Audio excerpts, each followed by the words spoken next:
بسم اللہ الرحمن الرحیم الصرف ام العلوم والنحو ابوہا۔ صرف علوم کی ماں ہے اور نحو علوم کا باپ ہے، والد ہے۔ آج میں بتانا چاہتا ہوں صرف کے حوالے سے جو ہمارے اسٹوڈنٹس، ہمارے بچے صرف نحو پڑھ رہے ہیں ان کے لیے یہ انشاءاللہ میرا لیکچر مفید ہوگا۔ باقی اس بات پر میرا یقین ہے، پر اعتماد ہوں کہ فوق کل ذی علم علیم، ہر علم والے سے بڑا علم والا موجود ہے۔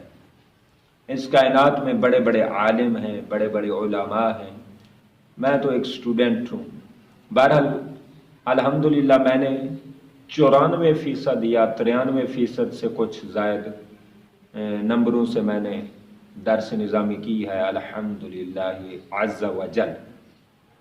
اور الحمدللہ پورے جو ہمارا سٹاف ہوتا تھا، جو بچے پڑھتے تھے، جتنا بھی طلباء کی تعداد تھی، ان سب میں چاہے وہ تجوید پڑھتے، حفظ پڑھتے یا وہ درس نظامی پڑھتے تھے، الغرض کسی بھی پروفیشن میں وہ پڑھتے تھے، کسی بھی شعبے میں وہ پڑھتے تھے، لیکن سب سے زیادہ ٹاپ پورے ادارے سے ٹاپ کیا ہے میں نے، پورے ادارے سے الحمدللہ میں نے 94% نمبر پرسنٹیج کے حساب سے میں نے ٹاپ کیا ہے الحمدللہ۔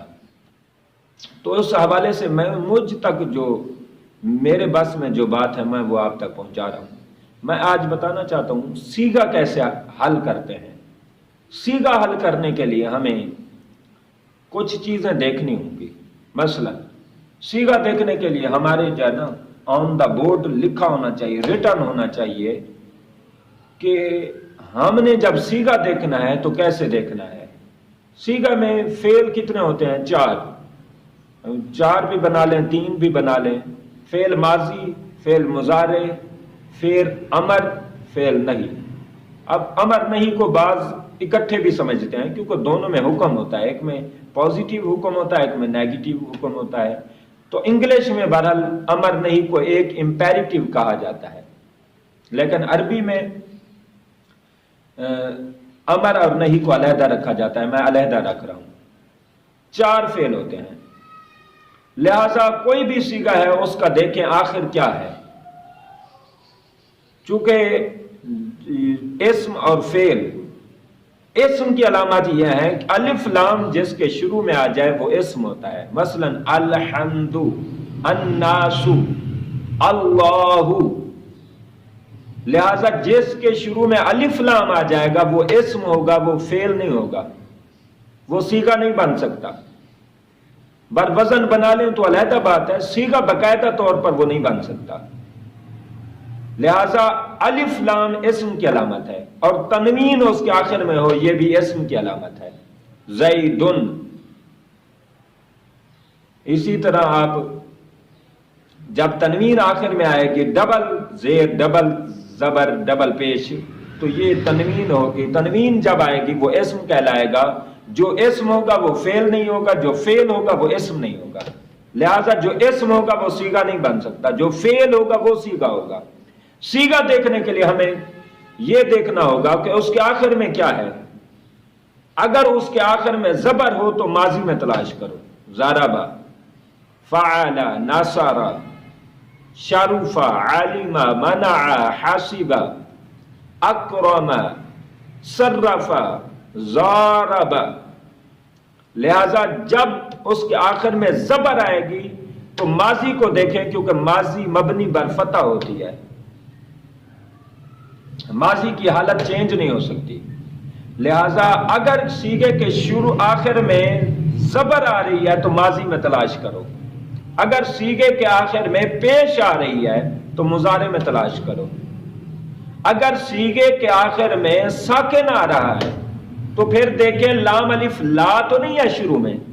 اگر لام الف لا نہیں ہے، ساکن ہے تو امر ہے، اگر لام الف لا ہے ساکن ہے پھر نہیں ہے، کیونکہ نہیں کے لیے لام الف لا، لا نہیں شرط ہوتا ہے۔